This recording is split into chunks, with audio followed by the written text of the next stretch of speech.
नमस्कार, मी मनीषा विजय पोद्दार. आरोग्यासाठी सर्व काही प्रमाणात असावे ह्या सदराखाली नांदेड येथील नामांकित दीर्घ अनुभवी आयुर्वेद तज्ज्ञ डॉक्टर विजय रामराव पोद्दार मार्गदर्शन करण्यासाठी आलेले आहेत. पंचभौतिक मानवी शरीराने पोषण करण्यासाठी जगण्यासाठी सृष्टीतील पंचभौतिक आहार कसा घ्यावा याची आवश्यकता असते.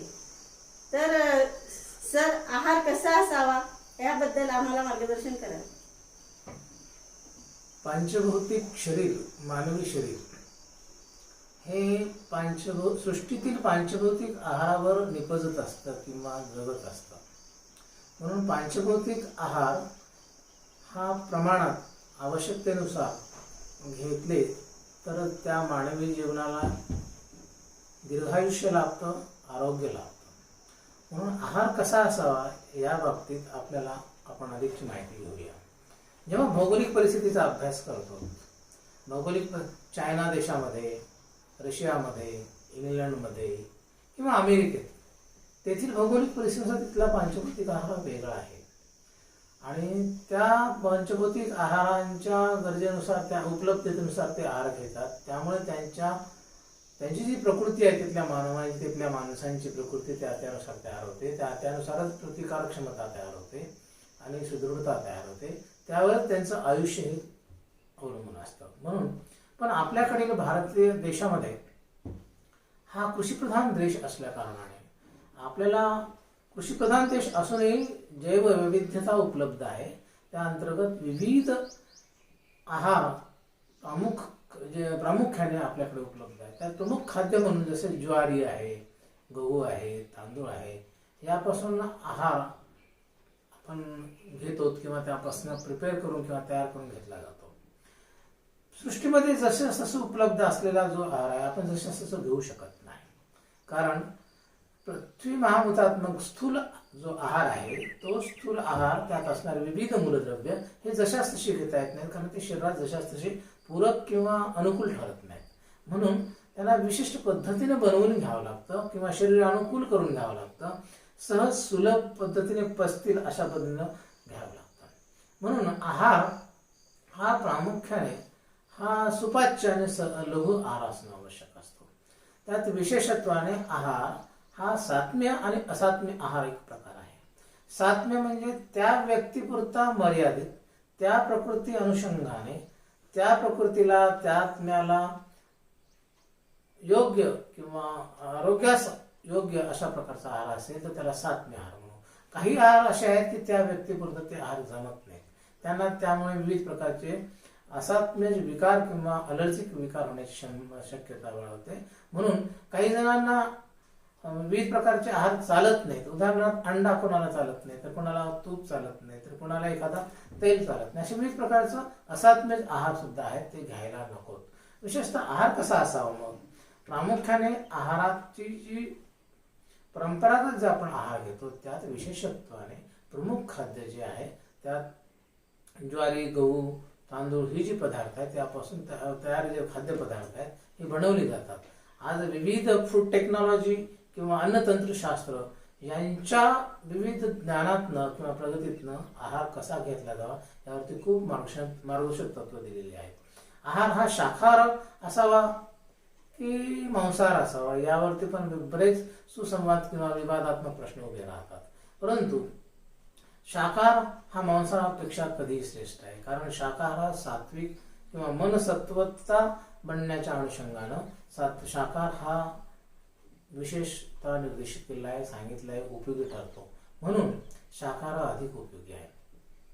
त्याशिवाय शाकाहार जो आहे, याशिवाय शाकाहारामध्ये सात्विकता वाढते, मनाची सात्विकता वाढते, मन सुदृढ तयार होतं. आणि हा जो मांसाहार आहे यात हिंसक वृत्ती किंवा रजतम बहुल प्रवृत्ती निर्माण होते. म्हणून मांसाहार शक्यतो टाळणं गरजेचं. आपण पाहतोय की विविध जे मांसाहार करणारे आहेत त्यामध्ये विशेषतः बकरा मांस आहे, विविध प्राण्यांचे मांस आहेत किंवा मासे आहेत किंवा विविध प्रकारचे जे प्राणी आहेत, काही भागामध्ये ते आहार म्हणून घेतले जातात. पण त्यानुसार त्यांच्या प्रकारानुसार त्यांना ते विकार होतात किंवा विकार होण्याची अधिक संभावना होते. म्हणून शाकाहार सर्वश्रेष्ठ सांगितले. याचं उदाहरण घेताना शाकाहाराचं सर्वोत्कृष्ट उदाहरण हत्ती हा दिला जातो. तर मांसाहाराचं उदाहरण देताना आपण वाघाचं किंवा हिंस्र पशूंचं देतो उदाहरण. म्हणून या दोन्ही प्राण्यांकडे जेव्हा आपण पाहायला लागतो तेव्हा आहार हा शाकाहार अधिक उत्तम आणि श्रेष्ठ आहे, आरोग्याच्या दृष्टिकोनातूनही आणि मन कसं तयार व्हावं या अनुषंगाने पण सुद्धा शाकाहार हा सर्वश्रेष्ठ आहे. त्यानंतर आहार हा षड्रसात्मक असावा. षड्रस म्हणजे काय? आहारांचे जे पदार्थ आहेत आपण जे खातो त्या पदार्थांचे 6 रस आहेत. मधुर, आम्ल, लवण, कटू, तिक्त आणि कषाय. हे जे पदार्थ आहेत त्या 6 रसाशिवाय कुठल्याही प्रकारचा आहार रस नसतो. जवळपास पृथ्वीवर किंवा सृष्टीवर उपलब्ध असलेल्या सर्वच प्रामुख्याने 6 रस आहेत, काही अनुरस आहेत, परंतु 6 रसे प्रामुख्याने आहेत.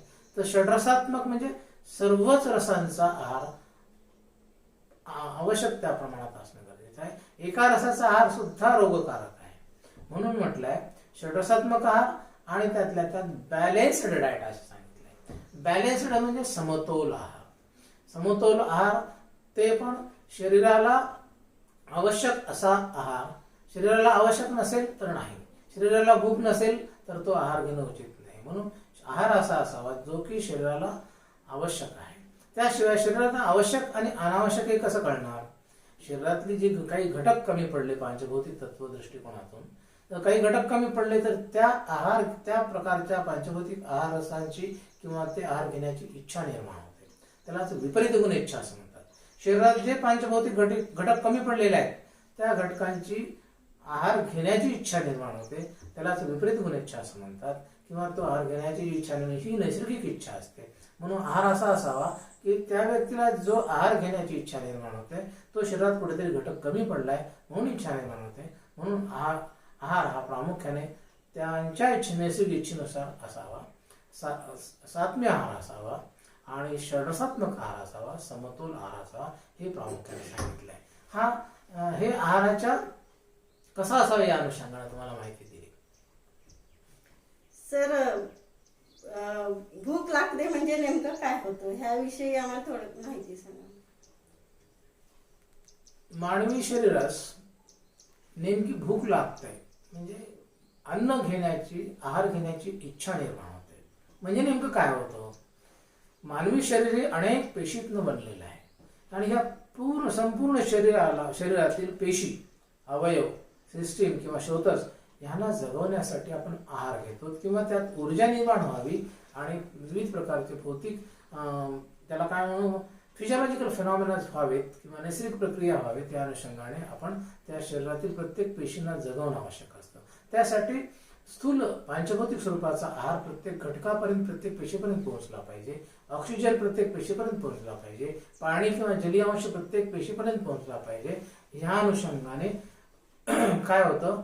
भूक निर्माण होते. जेव्हा हे घटक पंचभौतिक घटक जलीय अंश कमी पडतात तेव्हा तृष्णा निर्माण होते, तहान लागते. जेव्हा पंचभौतिक घटक कमी पडायला लागतात त्यावेळेस प्रामुख्याने काय होतं की ते पदार्थ खाण्याची इच्छा निर्माण होते म्हणजेच भूक लागते. जेव्हा शरीरात ऑक्सिजन कमी पडायला लागलं किंवा आहार कमी पडायला लागला किंवा एनर्जी कमी व्हायला लागली किंवा हातपाय गळून जायला लागतात आणि काहीतरी खावं ही जी नैसर्गिक इच्छा निर्माण होते त्यालाच आपण असं भूक असं म्हणतो. आता बऱ्याचदा काय होतं की पूर्वी घेतलेला आहार पचलाय का की नाही पचलाय का? पूर्णपणे आहार पचलेला असेल त्याला आपण जीर्ण आहार लक्षण म्हणतो किंवा आहार पचला तरच दुसरी भूक लागते किंवा शरीराला काहीतरी खावं अशी इच्छा निर्माण होते. त्याला आपण क्षुधा अनुभूती म्हणतो. ही नैसर्गिक अनुभूती आहे आणि खरी भूक लागली किंवा खरी भूक लागणे म्हणजे इच्छा निर्माण होणं ही खरी भूक आहे. उगी वेळ झाला आहे किंवा सगळ्यांसोबत बसलो आहे म्हणून खाणं म्हणजे ही खरी भूक नव्हे तर ती खोटी भूक आहे. अशी खोटी भूक फॉलो करता कामा नये. खरी भूक लागली तरच जेवण करायला हवं. मग खरी भूक लागण्याची नेमके काय लक्षणं आहेत? तर त्यांनी लक्षण सांगताना चरक आचार्य यांनी सांगितलंय उद्गार शुद्धी उत्साह. उद्गार शुद्धी म्हणजे पूर्वीचं अन्न पचून गेलं असेल तर उद्गार ही शुद्ध असते. उद्गार शुद्धी उत्साह, उत्साह असतो. उत्साह वेग उत्सर्ग यथोचित. वेगोत्सर्ग म्हणजे जे विविध प्रकारचे वेग 13 वेग सांगितले आहेत ते यथोचित निसर्ग नियमानुसार ते फॉलो होतात किंवा ते फिजिओलॉजिकल फिनॉमिना फॉलो होतात.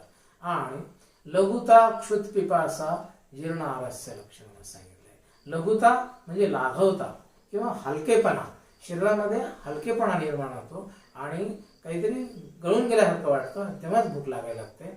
लघुता क्षुत म्हणजे क्षुधानुभूती पुन्हा होते, भूक लागते खरी की क्षुधानुभूती. क्षुत पिपासा, पिपासा म्हणजे तृष्णा आणि पुन्हा तहान लागायला लागते, भूक लागायला लागते. ही नैसर्गिक भुकेची इच्छा आहे. मग अशी नैसर्गिक भूक असेल तरच आपण जेवण करतो. शरीराला पंचभौतिक आहाराची गरज किंवा रिक्वायरमेंट असेल तरच भूक लागते. हा शास्त्रीय खुलासा यामध्ये आपल्याला स्पष्टपणे लक्षात येतो. आहार कसा असावा आणि भूक लागते म्हणजे काय होते ह्याविषयी सरांनी आपल्याला चांगली माहिती दिली. सर, आहार आणि भोजन घेण्यासाठी काही नियम वगैरे आहेत का? नियम अटी वगैरे काही? हो, अगदी आहार कसा घ्यावा याचे नियम आहेत. आहार कधी 12-1 नंतर घ्यायचा नसतो किंवा 11-12 नंतर जे अर्ध मध्यरात्री जेवण घ्यायचं नसतं किंवा भूक नसताना जेवण घ्यायला नको. हे अनेक असे विविध प्रकारचे नियम आरोग्यासाठी घालून दिलेले आहेत किंवा आहाराविषयीचं अत्यंत सविस्तर वर्णन आयुर्वेदिक ग्रंथातून आलं आहे. ते फॉलो करणं फार गरजेचं आहे. कारण आहार चिकित्सक किंवा आहार तज्ज्ञ डॉक्टर्स हे याविषयीचा सल्ला देतातच आणि याविषयी आयुर्वेदात खूप अधिक वर्णन आलेलं आहे. म्हणून त्यासाठी एक नियम सांगितले आहे, त्याला आपण रूल्स ऑफ इंटेक असं संबोधू वाटल्यास. रूल्स ऑफ इंटेक म्हणजे नियम, आहार घेण्याविषयीचे नियम आहेत. तर कुठले नियम आहेत? प्रकृती, कर्ण, संयोग, राशी, देश, काल, प्रवृत्ती, उपाय, उपयोग, संस्था. म्हणजे 8 नियम सांगितले आहेत. जरा 8 rules of intake very details described in Ayurveda text किंवा आयुर्वेदिक ग्रंथामध्ये त्याचं वर्णन केलं आहे. या अनुषंगानं की प्रकृती म्हणजे काय? प्रकृती म्हणजे प्रत्यक्ष त्या आहाराचं प्रकृती किंवा स्वभाव किंवा आहार कशा स्वरूपाचा आहे. तो पंचभौतिक प्रधान आहे का, जलनीय अंश प्रधान आहे का, आकाशीय प्रधान आहे का, आणखी कुठला प्रधान आहे? ती प्रकृती त्या आहाराच्या प्रकृतीनुसार आणि मानवी जी प्रकृती आहे, मग वातप्रधान प्रकृती आहे का, पित्तप्रधान प्रकृती आहे का, कफप्रधान प्रकृती आहे, या अनुषंगाने प्रकृती अनुसरूनच प्रकृतीला अनुसरून आहार घ्यायला हवा. जर कफप्रधान प्रकृती असेल त्यांनी कफ प्रकोपक आहार घेतला म्हणजे दही खाल्लं, केळी खाल्ली, थंड पाणी पिलं, त्यांना कफ प्रकोपक विकार होणार आहे. म्हणून आहार घेताना अष्टाहार विधी विशेष आहेत, ह्या नियमांचा विशेषत्वाने उपयोग करणं गरजेचं आहे. तर आपल्याला दीर्घायू लाभतं, आरोग्यही लाभतं आणि अनेक रोगांपासून आपण मुक्त व्हायला लागतो किंवा आरोग्य होणार नाही. म्हणून हे जे नियम आहेत आपण काटेकोरपणे पाळणं आवश्यक आहे. प्रकृती, कर्ण संयोग म्हणजे काय की संस्कार. आपण आज जर बाहेर सृष्टीत उपलब्ध असल्या जशा तसा आहार घेऊ शकत नाही. त्याला शिजवून घेणे, फोडणी देऊन घेणे किंवा विविध प्रकारच्या शिजवून बनवून घेणे, वाफवून घेणे किंवा भाजून घेणे, हे जे संस्कार आहेत हे कशासाठी आहेत? संस्कार ह्या विविध प्रकारच्या खाद्यपदार्थावर तर ते शरीरास सहजपणे पचावेत, अग्नी प्रदीप्त व्हावा, सहजपणे पचावेत, सहज पचून ते शरीरास अनुकूल व्हावेत, शरीरामध्ये सहजपणे ऍब्सॉर्ब व्हावेत किंवा शरीर प्रत्येक धातू किंवा प्रत्येक बॉडी कॉम्पोनंट मध्ये ते सहजपणे ऍक्सेप्ट व्हावेत. हा त्यामागे संस्कार करण्यामागे उद्देश असतो. आणि त्याचा संयोग म्हणजे विविध प्रकारचे जे आहार आहेत हे एकत्रित करत असताना आपण विविध प्रकारचे पदार्थ तयार करतो, म्हणजे त्यात एकात एक मिसळतो किंवा संयोग करतो. म्हणून संयोग विरुद्ध सुद्धा करता कामा नये. बऱ्याचदा काय होतं, विरुद्धांना जे सांगितलंय की विरुद्ध म्हणजे 2 वेगवेगळ्या गुणांची औषधी आपलं आहार एकत्रित करणं चुकीचं आहे. उदाहरणार्थ दही आणि दूध आहे, उदाहरणार्थ केळी आणि दूध आहे किंवा मासे आणि दूध, असे विविध प्रकारचे विरुद्ध गुणात्मक आहार दिले ते एकत्रित करता कामा नये. याचा प्रामुख्याने विचार करणं गरजेचं आहे. प्रकृती, कर्ण, संयोग, राशी, देश. राशी म्हणजे प्रमाण, किती प्रमाणात घ्यायचा आहार म्हणजे त्या व्यक्तीने किती भूक लागली यानुसार आवश्यक आहे की त्यानंतर पाचन क्षमता कशी आहे त्यानुसार मात्रा किंवा भोजन किती प्रमाणात घ्यायचं आहे. 4 पोळ्या खायच्या की 2 पोळ्या खायच्या की 1 पोळी खायची किंवा 2 भाकरी खायच्या की 1 भाकरी खायची, या अनुषंगाने जे मात्रा सांगितली आहे ती प्रत्येकाने आपली मात्रा आपल्या भूकेनुसारच ठरवणं आवश्यक आहे. अधिक मात्रेत भोजन केले तर अनेक विविध प्रकारचे रोग होतात. कमी मात्रेत जेवण केलं किंवा कमी मात्रेत अल्प भोजन केलं किंवा खूपच उपवास केला सारखा सारखा तरी पण काय होतं, कुपोषण होतं किंवा अपोषण होतं, बॉडी शरीराचं पोषण होत नाही, प्रत्येक पेशीला आहार जे घटक पाहिजे असतात ते मिळत नाही. मग विविध त्यामुळे काय होतात, डिफिशियन्सी डिसऑर्डर होतात, ज्याला आपण काय म्हणू अपतर्पणजन्य विकार होतात म्हणून. आणि अधिक पात्रे जेवण केलं तर ओव्हर न्यूट्रिशनल डिसऑर्डर होतात किंवा त्यालाच काय म्हणू आपण की संतर्पणजन्य विकार होतात. म्हणजे उदाहरणार्थ मधुमेह आहे, उदाहरणार्थ मधुमेह उच्च रक्तदाब आहे किंवा वजन वाढत जाणे आहे, ओबेसिटी आहे, लठ्ठपणा आहे, यासारखे आजार होतात. म्हणून मात्रेत भुकेनुसार मात्रेत आणि आवश्यकतेनुसार प्रमाणात आहार घेणं गरजेचे आहे. अन्यथा कमी आहार सुद्धा हा रोग निर्माण करणार आहे आणि अधिक आहार सुद्धा हा रोग निर्माण करणार आहे. त्याशिवाय दूषित आहार जो असतो हे सुद्धा घ्यायला नको.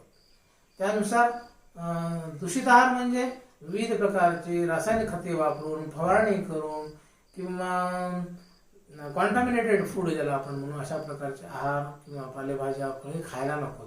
कारण त्यामुळे अनेक विविध पचनसंस्थेचे विकार होतात.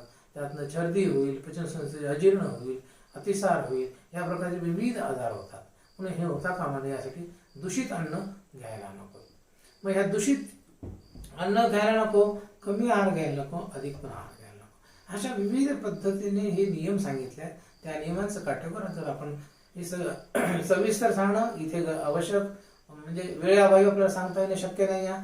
म्हणून आपण ह्या सर्व नियमांचं पालन करणं गरजेचं आहे. तरच आपल्याला आरोग्य लाभतं, दीर्घायू मिळतं आणि अनेक रोगापासून मुक्ती मिळू शकते, प्रतिबंधित होऊ शकतं. म्हणून आपल्याला ह्या सर्व नियमांचं पालन करून आहार घेणं आवश्यक आहे. आहार परम औषधी असं म्हटलं जातं, त्याविषयी आम्हाला थोडक्यात मार्गदर्शन करा. अगदी खरं आहे की आहार हे परम औषध आहे. कारण आज प्रगत युगात आहोत. अनेक मोठमोठ्या हॉस्पिटल्समध्ये, मुंबई सारख्या, पुण्यासारख्या किंवा मोठ्या शहरामध्ये आहार चिकित्सक सुद्धा आज रुग्णालयात बसत आहेत. तर विशेषत्वाने आहार, नुसत्या आहाराचं गायडन्स केलं किंवा मार्गदर्शन केलं तरी सुद्धा आपल्याला अनेक रोगापासून प्रतिबंध करता येतो, अनेक रोगापासून मुक्ती मिळते. कारण काय होतं की आहार जर पूर्ण नियमानुसार, षड्रसात्मक आहार, बॅलन्स आहार, प्रकृतीसार आहार, सात्म्यकर आहार हा जर घेतला तर प्रामुख्याने उद्या होणारे आजारच विशेषतः होणार नाहीत. आणि जर समजा कमी प्रमाणात आहार घेतला तर विविध प्रकारचे डेफिशियन्सी डिसऑर्डर होतात. मग हे विटॅमिन डेफिशियन्सी, ते विटॅमिन डेफिशियन्सी, अशा प्रकारचे आहार होतील. मग ते आपल्याला जीवनीय आहार असून सुद्धा तो कमी पडतो आणि अधिक घेतला तरी जमणार नाही. कारण विविध प्रकारचे विटॅमिन आहेत म्हणून अधिक तो आहार घेतला तर अधिक प्रमाणात आहार घेतल्यामुळे जे ओव्हर न्यूट्रिशनल जे डिसऑर्डर आहेत ते होतात. एखाद्या आहारामध्ये खूप जीवनसत्व आहे म्हणून तोच आहार जर अधिक घेतला आपण तरी त्रास होणार आहे. जसं ताक आहे, जसं एखादा पदार्थ आहे तो त्यात खूप आहे म्हणून आपण खूप आहार घेतला तर अधिक संतर्पण होऊन किंवा अधिक आहार घेतल्यामुळे ओव्हर न्यूट्रिशन डिसऑर्डर होतात. किंवा जीवनसत्व अधिक आहे म्हणून जर आपण घेतला तर त्याला काय होतं, जीवनसत्व अधिक घेण्यामुळे सुद्धा रोग होतात. ही विशेष बाब लक्षात घेण्यासारखी आहे. त्यालाच आपण हायपर व्हिटॅमिनोसिस असं म्हणतो. म्हणून कुठलीही गोष्ट जीवनसत्व असलं तरी प्रमाणात पाहिजे, षड्रस असेल तरी प्रमाणात पाहिजे. कारण नाहीतर काय होतं, ह्या पद्धतीने तर आहार घेतला तरच ते परम औषधासारखं श्रेष्ठ ठरू शकेल, है ना. आणि विशेषतः प्रामुख्याने आजार होऊ नयेत किंवा रोग होऊ नयेत या अनुषंगाने ह्या नियमानुसार आहार घेतला तर अनेक रोगापासून आपण मुक्त होऊ शकतो किंवा अनेक रोग होणार नाहीत. भविष्यात होणारे जे विकार आहेत ते होणार नाहीत. आणि बऱ्याचदा रोग झाल्यानंतर सुद्धा आपल्याला ते आजार होऊ नयेत किंवा ती संप्राप्ती म्हणण्यापेक्षा व्याधी निर्माण झालेला आहे त्यावर सुद्धा पथ्य संकल्पना जी आहे प्रामुख्याने की काही विशेष रोगामध्ये जसं आम्लपित्तामध्ये आंबट खाऊ नका, मीठ कमी खा, हे का सांगितलं जातं, पथ्य संकल्पना पुढे येते. कारण आपण आहार तो प्रामुख्याने जो आहार त्या रोगासाठी कारणीभूत असेल तर तो आहार आपण घेऊ नये असं डॉक्टर लोक सांगतात. त्यालाच आपण पथ्य असं म्हणतो. जो आहार शरीरासाठी अहितकारक आहे, रोगकारक आहे त्याला आपण अपथ्य म्हणतो. आणि जो शरीरासाठी उपकारक आहे, पंचभौतिक शरीराचं पोषण करणार आहे तो आहार पथ्यकर आहे. तो शरीराला त्रास न देणारा आहे तो आहार पथ्यकर आहे. म्हणून ही पथ्यापथ्याची संकल्पना आहे यातनंच पुढे आली की हे आहार आणि पथ्य संकल्पना एका ठिकाणी म्हटलं आहे की आयुर्वेदिक उपचार करताना चिकित्सकांनी एक निर्देशित केलं आहे असं की first line of treatment we should avoid the cause of diet particular. म्हणजे काय की कुठल्या आहारामुळे सातत्याने तो आहार घेतल्यामुळे विकार झाला असेल तर तो आहारच टाळायचा आहे. यालाच म्हणतो आपण संक्षेपतः क्रियायोगे निदान परिवर्जन.